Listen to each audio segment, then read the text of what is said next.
सुनील कुमार सिंह नाम ही काफी है बिहार के सदन के लिए, बिहार विधान परिषद के लिए। अरसे बाद एक ऐसा चेहरा, ऐसी शख्सियत बिहार विधान परिषद में आ चुकी है जिसको सुनने के लिए पूरी बिहार की जनता ललायित रहती है। जिस मुद्दे पे बोलते हैं पूरे ताल ठोक कर बोलते हैं, आंकड़ों के साथ बोलते हैं, सरकार के पसीने छुड़ा देते हैं। निलंबन हो गया है, बिहार की जनता समझ रही है कोई और बड़ा धमाका करने वाले थे। जिस मुद्दे को लेकर निलंबन हुआ है वह मुद्दा भी कोई नया नहीं है। देश के प्रधानमंत्री और बिहार के मुख्यमंत्री के बीच के जो तीखे शब्दवान है पहले भी होते रहे हैं, वर्तमान में दोनों के संबंध बेहतर है। हम हैं सुनील कुमार सिंह जी के साथ, जानते हैं कि निलंबन के बहाने बिहार सरकार चाहती क्या है। सर, क्या चाहती है? ये तो हमको खुद ही पता नहीं, हम तो खुद ही ढूंढ रहे हैं कि कारण क्या है। कोई वैसा काम मैंने किया नहीं। हमने जो भी संवैधानिक जो दायित्व होता है, जो भी उसके नियमावली होते हैं कार्य संचालन के, हम उसके बियॉन्ड कभी नहीं गए और हरदम अपनी बातों को पूरे सलीके के साथ रखे, पूरे अनुशासन वे में रखते हैं।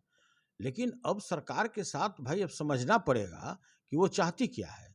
हमारे सभापति महोदय जिस तरह से गवर्नमेंट के प्रेशर में काम कर रहे हैं, अब भला बताइए, शायद आप लोग कल का घटना जानते होंगे कि मैंने भारत के यशस्वी प्रधानमंत्री माननीय श्री नरेंद्र मोदी जी का वो फोटो जो शपथ ग्रहण में, जो उत्तर प्रदेश के मुख्यमंत्री का शपथ ग्रहण था, उस दौरान में जो लिया गया दुर्लभ फोटो था, जिसमें वहाँ के माननीय मुख्यमंत्री जी भी थे, हमारे बिहार के माननीय मुख्यमंत्री जी थे, और उन्होंने वो शालीनता दिखाया उस फोटो में जो बिहार जिसके लिए जाना जाता है। बिहार में आप भी जानते हैं कि हमारा जो सभ्यता है, जो हमारी संस्कृति है, लोगों का स्वागत करने का जो तरीका है, उस तरह का फोटो, दुर्लभ फोटो मैंने सदन को दिखाया कि भाई 2-3 दिन पूर्व यह फोटो सभी देश के मीडिया में छपा है। सारे देश के जो 130 करोड़ जनता है, लोगों ने देखा है, यही वो फोटो है। और मैंने कौन फोटो, यही तो फोटो था, यही तो फोटो मैंने दिखाया।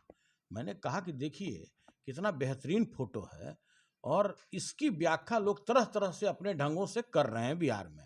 हम यही तो बात बताए थे। और इसके बाद पता नहीं एकाएक क्या हो गया, कहाँ से मैसेज आ गया, लोग बोले कि अब हम आपको बोलने नहीं देंगे विनियोग बजट पे, विनियोग वाला जो आपका मामला है उसमें हम लोग आगे बढ़ने नहीं देंगे। और ज़बरदस्ती जो उस समय के आसन पर जो बैठे हुए थे, उन्होंने यह हमको आगे अपनी बात को रखने से साफ मना कर दिया। तो हम लोग बोले कि जब हम लोग अपनी बात को यहाँ रख नहीं सकते, जो सरकार की कमियां हैं उसका उजागर नहीं कर सकते, जिस तरह से सरकार माले मुफ्त दिले बेरहम की तरह खर्चा कर रही है, माल महाराज का और मिर्जा खेले होली, आपका अपना आय का स्रोत है मात्र 40,555 करोड़। आप भारत सरकार न दे तो आप तो अपने कर्मचारियों को सैलरी भी नहीं दे सकते। इनका जो स्थापना और जो इनका जो स्थापना का जो व्यय है, जो प्रतिबद्ध व्यय भी बोला जाता है, लगभग 1,30,000 करोड़ है। इनकी आमदनी है 40,555 करोड़। तो यही सब बात हम रखने जा रहे थे। जिस तरह से बिजली विभाग में जो घोटाला हो रहा है कि भाई सस्ती बिजली पूरे देश में लोग ले रहे हैं। उड़ीसा का जो बिजली है 2 रुपये 64 पैसे में लोग खरीदते हैं, और वही बिजली बिहार सरकार 3 रुपये 11 पैसे में खरीदती है। अगर आप कैलकुलेशन कर लीजिए पूरा, अगर बिहार सरकार जितना बताती है कि हमने इतना मिलियन यूनिट खपत किया है, तो अगर जोड़िएगा तो मोटा मोटी 5500 करोड़ प्रति वर्ष सरकार को नुकसान हो रहा है सिर्फ खरीद बिक्री में। तो भाई 5500 करोड़ किसके जेब में जा रहा है? यह सब मामला हमको रखना था विनियोग बजट पर कि आप लेकर के चले आए, आप यहाँ कैलाश खेर का गाना सुना रहे हैं। भाई हमारी बिहार की बेटी है मैथिली ठाकुर, हमारे बिहार की शारदा सिन्हा जिसको पूरा देश सुनता है, वो गायक को नहीं बुला करके आप ले आए। जो अमरूद खा के जब पानी पी लीजिएगा कैसा आपका गला बच जाता है, उस तरह के कलाकार को आप पकड़ के मुंबई से ले आए कैलाश खेर को। वो भी हमको जानना है कि कौन वैसे मंत्री हैं जो कैलाश खेर के गाना को सुनने के लिए उनको बुलाए। बिहार सरकार के, बिहार के जो गरीब जनता है उनका पैसा आपने बिहार दिवस के नाम पर मिसयूज किया। आप क्यों नहीं मैथिली ठाकुर को बुलाए, क्यों नहीं शारदा सिन्हा को बुलाए, क्यों नहीं उदित नारायण जी को बुलाए? उनसे भी बड़ा कोई कलाकार है क्या? तो भाई आप सबका अपना अपना पसंदीदा कलाकार होता है। कोई अनारकली को पसंद करता है, कोई किसी को पसंद करता है, कोई बेगम शमशाद बेगम के गाना को पसंद करता है। तो लोग अपने अपने सिलेक्ट किए, नहीं तो सिलेक्शन कौन कलाकार आएगा इसका क्या पैमाना है, हम ये भी जानना चाहते हैं। तो देखिए जिस तरह से ये लोग ड्रोन उड़ाए, आपको शायद पता नहीं है 500 ड्रोन उड़ाए, इससे बिहार के नॉर्मल जनता को क्या लेना देना है, मैं तो ये जानना चाहता हूं। देखिए इस तरह से बेतहाशा बिना मतलब का जो मिसयूज होता है रुपया, आप देखिए अब क्या हुआ, मुख्यमंत्री जी आप हाल में सुने होंगे कौन यात्रा निकाल दिए, समाज सुधारक यात्रा।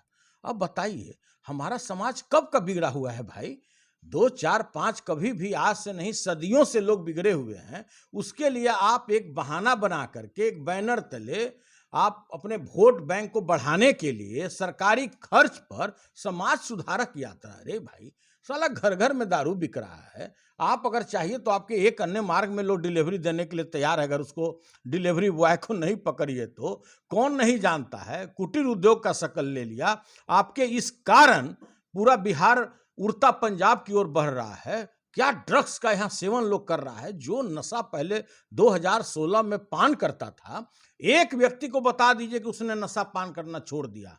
जो व्यक्ति वर्ष 2016 में आपके नशाबंदी के पूर्व शराब पीता था, वो आज हमको बता दे कि हम शराब पीना आपका छोड़ दिए हैं, यहाँ नहीं पिएगा, झारखंड में पिएगा, बंगाल में पिएगा, उत्तर प्रदेश में पिएगा। और ये तो शर्म की बात है कि जिसका नेपाल का बॉर्डर 601 किलोमीटर का है, पूरा बिहार का जो चौहद्दी है अगर उसको किलोमीटर में नापा जाए तो 94,000 किलोमीटर से ऊपर है। और उस जगह पर आप एक हेलीकॉप्टर से जांच होगा, ड्रोन लाएगा। आप बताइए ना कि कितना आप गांजा पीने वाला आदमी को पकड़े, कितने अफीम खाने वाले को पकड़े, कितना चरस पीने वाले को पकड़े, कितना ड्रग्स खाने वाले को पकड़े। और 2016 में जो आयोडेक्स है, कोरेक्स है, व्हाइटनर है, तरह तरह का जो ये सब केमिकल होता है, उसका सेल कितना था और आज कितना है। तो ये कौन सेवन कर रहा है, कहीं ना कहीं तो आपका युवा वर्ग सेवन कर रहा है। तो ये तो बहुत बड़ा भयानक रूप है। आप बिजली के प्रत्येक पोल पर लिख दिए मद्यपान वर्जित, जैसे ऐसे लग रहा है कि पूरा बिहार ही शराबी हो। अरे भाई, बुरा जो देखन मैं चला, मुझसे बुरा न कोई, जो खोजा अपना मुझसे बुरा न कोई। तो भाई आप अपना दिल में तो देख झांक नहीं रहे हैं कि आपसे बुरा कौन है, तो आप चल दिए समाज सुधार यात्रा। हाय रे भाई, वो भी किसे, जनता के, गरीब जनता के कमाई का। इसी तरह आप भी देखे होंगे इस म्यूजियम का क्या मतलब है भाई। एक जो बड़ा म्यूजियम है सारा खाली पड़ा हुआ है, आप जो सामान रखना चाहते हैं उसमें जहां रखना है रखिए। हेरिटेज वो हमारा म्यूजियम है, आप एक नया बना दिए एस्टीमेट घोटाला करने के लिए, आप बना दिए बुद्धा स्मृति। इसी तरह से आप ललित भवन के सामने एक झुलुआ बना दिए कि इधर से चढ़िए उधर उतर जाइए, वो चौराहा भी नहीं है। अगर आपको फ्लाईओवर बनाना ही था तो आप डगबंगला चौराहा पर बनाते, चौराहा था, एग्जीबिशन रोड के पास बनाते, जो आप सीधे ऊपर से निकाल दिए। तो भाई इस तरह जहां उपयोग है वहां बनाना था। तो उसको तो चूंकि इलेक्शन पुल के नाम से जाना जाता है, आप लोग नहीं जानते होंगे, वो उसका नाम ही है। ललित भवन के सामने का जो बना है फ्लाईओवर, उसको बोला जाता है इलेक्शन ब्रिज। आप पता लगाइएगा अपने हाई सोसाइटी में। तो इस तरह का बेतहाशा रुपया खर्च होता है। तो सदन में ये सब बात को हम न रखें, इसी के लिए लोग नाराज रहते हैं। और भाई जो सदन में हमको भेजा गया पार्टी की ओर से, कोनो आपके चापलूसी के लिए तो भेजा गया नहीं, ये तो बोलने के लिए नहीं भेजा गया कि तुम्हें वो माता च पिता तुम्हें वह, तुम्हें बंधु च सखा तुम्हें वह। हमको तो भेजा गया कि भाई जो किसान हैं, हमारे गरीब किसान हैं, जिनको ब्लैक में खाद खरीदना पड़ता है, जो पूरा भ्रष्टाचार के आकंठ में पूरा बिहार डूबा हुआ है, यही सब बात को उजागर करने के लिए हमको भेजा गया है। ये तो हमको नहीं भेजा गया कि भाई जो सरकार का ब्रेड है उसके ऊपर जाकर मक्खन लगाई जैसे लोग लगाते हैं, ये काम तो हम कर भी नहीं सकते हैं। तो जो सच्चाई होगा, आज नहीं जब तक हम सदन में रहेंगे उजागर करते रहेंगे। जिस तरह का व्याप्त भ्रष्टाचार है पूरे बिहार में, 534 ब्लॉक है, 101 अनुमंडल है, 38 जिला है, किसी भी जिला में किसी भी व्यक्ति का, अरे इवन माननीय मुख्यमंत्री जी के भाई भी चले जाओ और अगर अपना परिचय नहीं दे तो उनको भी बिना रिश्वत लिए उनसे जान नहीं छोड़ेगा। और आप कहते हैं कि हमारे यहाँ ई गवर्नेंस है, हमारे यहाँ सुशासन है। किस बात का सुशासन है? क्या आपका विधि व्यवस्था है? दिन दहाड़े हत्या हो रही है साहब, कभी यहाँ हो जा रहा है, कभी आरा में हो जा रहा है। चूंकि अभी जो प्रिंट मीडिया वाले लोग, जो अखबार हैं, उसका विकेंद्रीकरण हो गया। मतलब हर एक जिला का अलग अलग अखबार निकल रहा है। अगर इस अखबार को अगर एक जगह समाहित कर दिया जाए पूरे समाचार को, तो भाई साहब हत्या के अलावे, चोरी के अलावे, डकैती के अलावे पूरे पेपर में दूसरा किसी को जगह ही नहीं मिलेगा। इतना अपराध हो रहा है बिहार में। लेकिन चूंकि विकेंद्रीकरण हो गया अखबार का, भागलपुर अलग छप रहा है, आरा अलग छप रहा है, छपरा अलग छप रहा है, गोपालगंज अलग छप रहा है, इसलिए गोपालगंज की घटना आपको पता नहीं होता, आपको भागलपुर का घटना यहाँ पता नहीं होता, पटना में जो क्राइम हो रहा है भागलपुर के लोगों को पता नहीं होता है। ये तो सोशल मीडिया कमाल का चीज है कि लोगों को पता भी लग जाता है। अगर सोशल मीडिया नहीं होता और जिस तरह से आप दूसरे रूप में विज्ञापन के नाम पर प्रिंट मीडिया को रुपया देते हैं, गरीब जनता के कमाई का, टैक्स का, तो भाई ये तो कोई न्यूज ही आपको पता नहीं होता।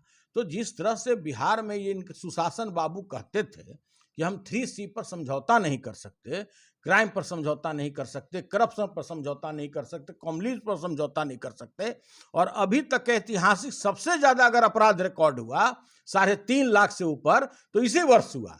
तो भाई किस नाम का आपका सुशासन, किस नाम का ई गवर्नेंस? आप कहते हैं कि जीरो टॉलरेंस पर काम करते हैं। एक भी ब्लॉक में कोई भी आदमी खड़ा होकर हमको बता दे, हमने तो ओपन खुला चैलेंज किया कि जितने भी हमारे माननीय सदस्य हैं, कोई अपने दिल पर हाथ रख के बता दें कि बगैर रिश्वत दिए हुए कहीं काम होता है। अब तो ओपन उन्हीं के पार्टी के जो डबल इंजन का सरकार बना है, उन्हीं के पार्टी के विधायक अब ये बात बोलते हैं कि भाई बिना घूस का कहीं काम नहीं होता है, आप जहां चाहिए वहीं आपको दारू मिलेगा। कोई व्यक्ति जब तक सृष्टि रहेगा, ऐसे मुख्यमंत्री कितने आएंगे और जाएंगे, आप कभी भी बिहार में शराब नहीं रोक सकते। कारण क्या है, मूलभूत समझिए। बंगाल खुला हुआ है, उत्तर प्रदेश खुला हुआ है, झारखंड खुला हुआ है, नेपाल खुला हुआ है। अरे भाई, जिसका इतना बड़ा चौहद्दी है और आप कहते हैं कि हम शराब कर रोक देंगे, फिजूल खर्ची कर रहे हैं कि हेलीकॉप्टर। अरे हेलीकॉप्टर से खोजना ही है तो रिहायशी इलाके में जो गांजा सोटता है अंदर में बैठकर, उसको खोजो ना यार। और आप बताइए किसको ये बेवकूफ बनाना चाहते हैं? कोई गांधी मैदान में, कोई जैविक उद्यान में, कोई इको पार्क में तो बैठ करके कोई दारू का सेवन करता नहीं है। जो मुख्यमंत्री का निवास है उसके 500 मीटर के परिधि में अगर रात को पुलिस घुस जाए सब घर में, तो आपको समझ में आता है कि कोई आदमी छूटा हुआ मिलेगा कि जो बोतल खोल करके चखना के साथ नहीं बैठा हुआ हो? तो देखिए ये सब बात है, यही बिहार है, यही नीतीश बाबू का बिहार है। और जिस तरह से हमको सदन से बाहर किया गया, अब बताइए कि भारत के प्रधानमंत्री के फोटो को दिखाने के बाद अगर किसी को सदन से निलंबन कर दिया जाए बिना कारण बताए हुए कि भाई मेरा अपराध क्या है, मेरा अपराध है कि हमने भारत के प्रधानमंत्री का फोटो प्रदर्शित किया सदन में, तो इससे भी मेरा कोई दुर्भाग्य हो सकता है? तो देखिए ये सब हमारे आवाज को दाबने का प्रयास चल रहा है।